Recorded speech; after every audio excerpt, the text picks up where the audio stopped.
Salut à tous et bienvenue sur cette petite vidéo à propos de la MPC 500. Aujourd'hui, on va voir un petit peu comment on produit de la musique avec cette machine.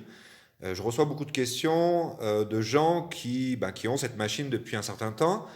Ils l'utilisent pour faire du sample, ils l'utilisent pour faire quelques séquences, mais la question qui revient le plus souvent, c'est comment je fais un track complet, comment je produis ma musique complètement avec cette machine. Alors c'est vrai qu'elle n'est pas très intuitive si on prend en compte l'aspect éducatif de la machine. Vous avez des logiciels aujourd'hui qui sont beaucoup plus efficaces pour vous apprendre à faire de la musique que la MPC. Alors la MPC c'est carrément l'inverse, c'est-à-dire que si vous ne savez pas du tout ce que vous voulez faire dès le début, ça ne va pas fonctionner. Vous allez faire deux, trois trucs, vous allez y passer 2 heures, vous allez chercher où sont les fonctions, vous allez vous y perdre un peu et au final, le morceau va être difficile à terminer. Alors, ce que je vais répondre à travers cette petite vidéo, c'est comment on fabrique sa musique le plus rapidement possible et surtout directement de la tête, de l'imagination, jusqu'à l'écoute avec le bouton play. D'accord. Donc, bon, premièrement, je vais allumer la machine. Voilà, elle va démarrer. Alors cette machine, je l'ai upgradée, elle a les 128 mégabits, j'ai 32 gigas sur la carte et j'ai loadé un maximum de sons et d'éléments sur cette carte. C'est ce qu'on va voir dans quelques minutes. Alors je ne vais pas faire une présentation de la machine parce qu'il y a énormément de vidéos sur le sujet. Ce qui m'intéresse principalement, c'est qu'est-ce que j'ai dans cette machine aujourd'hui et comment on peut préparer sa MPC pour pouvoir jouer à n'importe quel endroit, n'importe quand, et ne pas avoir besoin d'autres outils. Alors ce que je vais faire, c'est que je vais aller dans le menu Main, et on va voir ici. Alors, bon, vous le savez, hein, on peut loader des programmes seulement, que des samples, des séquences, on peut loader tout un set de choses. Euh, et ici, on a nos dossiers. Alors, dans la MPC, moi, j'ai organisé mes dossiers d'une certaine manière. J'y ai passé beaucoup de temps. Ça vaut vraiment la peine de le faire, je vous avoue. Aujourd'hui, je perds carrément moins de temps quand je cherche quelque chose. J'ai donc un dossier programme dans lequel j'ai réalisé plusieurs types de programmes. Des programmes de drum, c'est-à-dire des banques de samples qui seront directement loadés ici sur les pads avec leurs paramètres. Ça, c'est super pratique, évidemment. Vous pouvez les préparer quand vous avez du temps ou quand vous avez une idée, d'associer des sons ensemble pour créer une sorte de petit pack prêt à l'emploi quand vous allez créer votre musique. D'accord. Ensuite, j'ai des dossiers dans lesquels j'ai mes projets. Donc, c'est des dossiers dans lesquels je vais avoir mes séquences, je vais avoir tout un projet. Faut savoir qu'un projet, ça peut être plusieurs morceaux. D'ailleurs, la démo qui vient avec la MPC présente l'autoload, et dans cet autoload, il y a 4 programmes, et il y a aussi plusieurs séquences. Et ce sont des morceaux complètement indépendants. D'accord. Donc les projets, ça peut être une session d'un mois, ça peut être sur un thème précis. Voilà, bon, ça c'est plutôt à vous de voir. Ensuite, j'ai un dossier dans le sample dans lequel j'ai classé, on va dire, tous mes petits samples par catégorie. Ça, c'est très pratique, hein, évidemment. Donc là, les samples, c'est le son directement. Il n'y a pas d'effet dessus. Il n'a pas été traité par la MPC. Hein, il est brut, on va dire. Ensuite, j'ai des utilities. Alors ça, c'est une partie que je mets sur mon disque à chaque fois pour garder avec moi. Les utilities, c'est par exemple l'update de l'OS, c'est par exemple les manuels, c'est par exemple des applications comme l'application pour loader les sons dans la MPC ou pour créer ses programmes. Bon voilà, je garde tout avec moi sur le disque, ce qui fait que si je suis à un endroit en déplacement et que j'ai le câble USB, je peux aller sur n'importe quel ordinateur, euh, je passe mes applications, je les installe ou je les utilise directement, et de ce fait-là, je peux travailler en fait comme si j'étais à la maison. Et puis le dernier dossier, c'est le dossier démo dans lequel j'ai justement tous les factories et tout ça. Donc là, on va voir, hein, je vais loader, en fait, je vais loader directement le dossier. On voit que ça clignote, donc je vais loader le dossier. Il me dit non, parce qu'il n'y a rien dedans.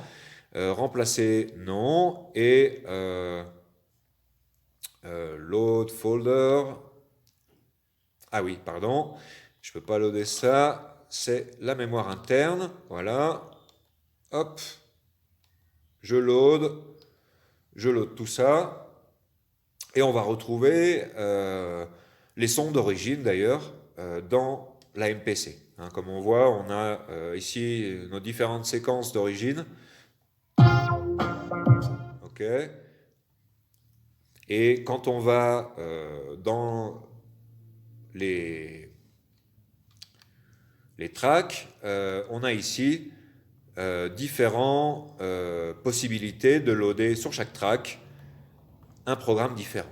Hein, ça, c'est très pratique, on va le voir plus tard. D'accord ?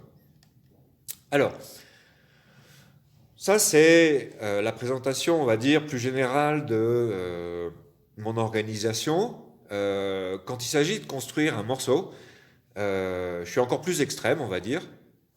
Je vais vous montrer, je le fais généralement sur un papier. Et ça va être mon idée sur papier, de manière à perdre le moins de temps possible sur ma MPC. Alors, c'est un exemple hein, que j'ai pris pour cette démo. Qu'est-ce que je veux faire? Ça, c'est la première question à laquelle il faut répondre. Qu'est-ce que je veux faire? C'est quoi mon objectif? Directement pour ne pas aller à tatillon, on va dire, sur ma création. Donc déjà, on va utiliser aussi un type comment dire, de vocabulaire adapté à ma machine et en même temps à ce que je veux faire. Donc la première chose à définir, c'est le type. Hein, qu'est-ce que je veux faire? Pour cette démo, ça sera un morceau de hip-hop, dark ambient. Donc ça donne en même temps le feeling, ça donne en même temps le rythme à peu près. Hein, donc j'ai déjà mon thème sonore. En deuxième, j'ai mon design. Alors qu'est-ce que c'est le design d'un track? C'est ces trois paramètres. On définit déjà la duration, la longueur. Dans ce cas-là, mon track va faire 1 minute. C'est important, c'est un petit morceau de promotion que je veux faire dans l'idée. Ça va durer 1 minute pile poil. Déjà, c'est les recommandations que j'aurais pu recevoir pour faire ce track. Et puis, deuxièmement, ça me permet de vous proposer quelque chose de court et de ne pas y passer 10 ans pour arriver jusqu'au bout. La deuxième chose, c'est le BPM.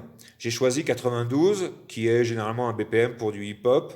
C'est assez lent, mais en même temps, ça a assez la patate. Et puis, mon type de séquence, qui se définit en fait en 4 barres, 4 temps, 4-4 donc, qui me permet de savoir la construction de mes séquences. Ensuite, en parlant de ces séquences, j'ai défini une évolution, un rythme des parties dans mon track, c'est-à-dire que j'ai une intro, j'ai un chorus, j'ai des verses, des breaks et j'ai une outro. Alors, j'utilise ces termes pour catégoriser qu'est-ce qui se passe dans ces parties. D'accord?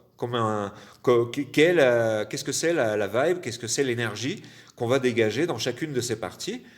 Comme c'est un morceau de rap, on va dire qu'il pourrait y avoir un chanteur par-dessus. Dans ce cas-là, les textes sont incorporés dans chacune des parties convenablement.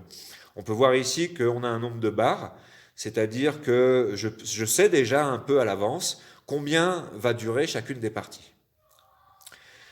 Ces parties, elles sont organisées dans la MPC sous forme de tracks, et pour simplifier les choses, je définis 4 tracks, c'est-à-dire un track de drum, un track de cordes, un track de pads et un track d'effets et de sons, ce qui me permettra déjà de les muter quand j'en aurai envie, et deuxièmement, ça me permet d'avoir un minimum d'organisation dans mon séquenceur. J'ai défini aussi mes types de sons. Évidemment, je veux un kit de percussion, je veux des basses, je veux des cordes, je veux des pads, je veux une première série d'effets et puis une seconde série. Et ici, on voit le nombre de samples que je vais utiliser. C'est-à-dire que je vais utiliser 4 sons, généralement le kick, le snare, le hi-hat, et pourquoi pas une close-hat. Je vais utiliser 2 sons de basse, je vais utiliser des cordes, quelque chose comme ça. Je vais utiliser des pads, c'est-à-dire des nappes de son qui vont arriver par derrière. Et puis, je vais avoir des effets comme par exemple des effets de voix, des effets de scratch, des effets sonores de type sirène. Enfin bon, voilà, on peut imaginer un peu n'importe quoi. Ce plan, je le fais simplement parce que La démo que je vais faire ensuite sur la machine sera live. Je ne peux pas préparer quelque chose et le redéfaire pour ensuite le refaire. Donc ça sera à partir de ça que je vais concevoir toute ma machine. Et puis, j'ai déjà défini clairement mes étapes de fabrication. C'est-à-dire que là, j'en suis au planning, j'ai défini une majorité de choses. Ensuite, je vais chercher mes programmes ou créer des programmes de son, donc les banques de sons que je disais tout à l'heure qui seront attribuées à mes pads. Ensuite, je vais construire des séquences qui vont ensuite être transformées en mode song, c'est-à-dire fabriquer l'entier de mon morceau de musique. Et d'ailleurs, je vais même utiliser la fonction qui est très très intéressante dans la MPC, qui est Song to Séquence, qui me permettra de revenir à une séquence de manière en fait à rendre ce procédé infini. Et puis par la suite, pour terminer mon track, pour terminer mon morceau de musique, je vais assigner à mes tracks des effets, je vais réaliser en fait plein d'opérations qui vont me permettre de terminer ma musique dans les petits détails. Alors je voulais vous montrer évidemment cette partie du graphique, vous avez dû voir depuis le début, visuellement à quoi correspond le morceau de musique que je suis en train de décrire. Alors comme on le voit, on a 1 minute ici, on a les 23 bars, et j'ai découpé en relation en fait avec mes parties, j'ai découpé mon morceau. D'accord? Donc l'intro, le verse, le break, un chorus, le verse, un break, un verse, l'outro. D'accord? Donc j'ai une composition qui me permet en fait, on va dire, de créer de l'énergie. D'accord? Donc j'ai quelque chose de lent, quelque chose qui monte avec le verset, qui se stabilise. J'ai un break, donc une descente d'énergie, un chorus, une très grande montée d'énergie. Ensuite, ça se tient avec le verse. On a ensuite une autre faille d'énergie avec le break.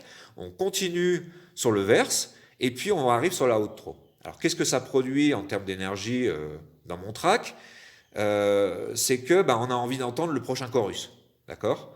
Et donc, cette petite minute de musique est là pour donner envie d'écouter le morceau en entier, quand il y aura un morceau en entier. D'accord? Mais bon, c'est pas le thème de la démo, mais vous pouvez imaginer que on se lance pas dans un track de 5 à 7 minutes ou 12 minutes sans s'être fait à soi-même une sorte de preuve et se dire que ce qu'on a dans la tête, ça correspond réellement à quelque chose de musical ou à quelque chose qui s'écoute. Hein? Ça, c'est quand même le plus important. Voilà. Donc cette petite vidéo, voilà, elle était pour vous présenter un petit peu l'introduction à l'usage de la MPC 500. Ça s'applique aussi à d'autres MPC ou à d'autres sampleurs, séquenceurs qui sont munis de pads.